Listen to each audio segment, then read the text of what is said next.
Alrighty guys, hi, my name is Jalen Piper and I did my book report on the inspiring stories and professional wisdom and stutter.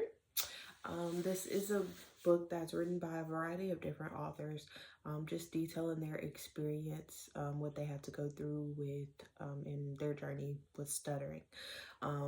Every story was different, but it all revolved around the same issue of stuttering. Some people had wonderful examples of others that they had in their family that stuttered, or they were around people who talked about stuttering. Others of them were grown adults before anybody talked to them about stuttering, what it was, how they felt about it, and how to move on from it. I think it's really important to read things like these and to talk about discussions like these, because too often we find ourselves looking at stuttering as just something that's uncomfortable to listen to, that's hard to watch people do, and we only look at fluency. We only look at, man, they sound really bad and I want to help them sound better. I want to help them be able to talk without issue, without the stutter. And that is a terrible goal. I don't want to say terrible, but I just feel too often that it is a goal that cannot be a reach, that's not obtainable, and it gets very discouraging for the people that do stutter, or the therapists that work with the people who stutter, to get them to this goal. So one of the key takeaway points that I want to talk about here is we need to talk in our counseling sessions about the cognitive behaviors of stuttering. We need to talk about the fear. We need to talk about the anxiety. We need to talk about the shame that the person may or may not feel who stutters when they stutter. I think a lot of what stuttering is fear of the reaction that other people are going to give you because you stutter.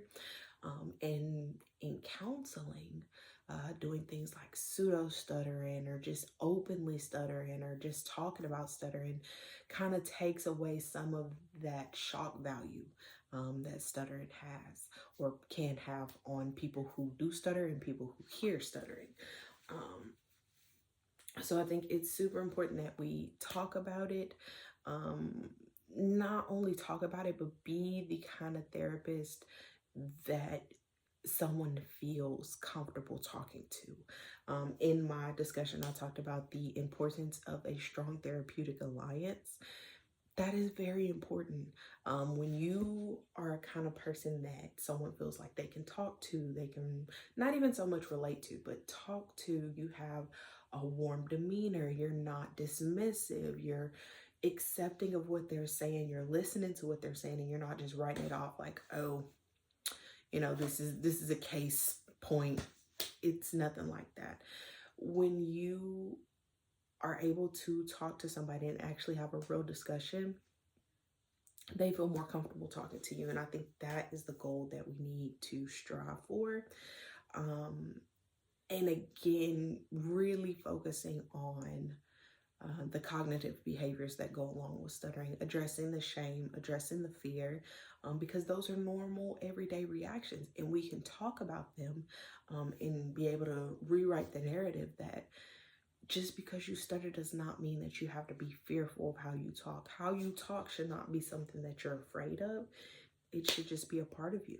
It's a part of you that people should accept, and it's a part of you that you should accept. And that is what I strive to do in my future practice. And I just feel like that's something that I will take with me, that I've learned in this book and in this class, that I will take with me and use in my future practice as well. So thank you.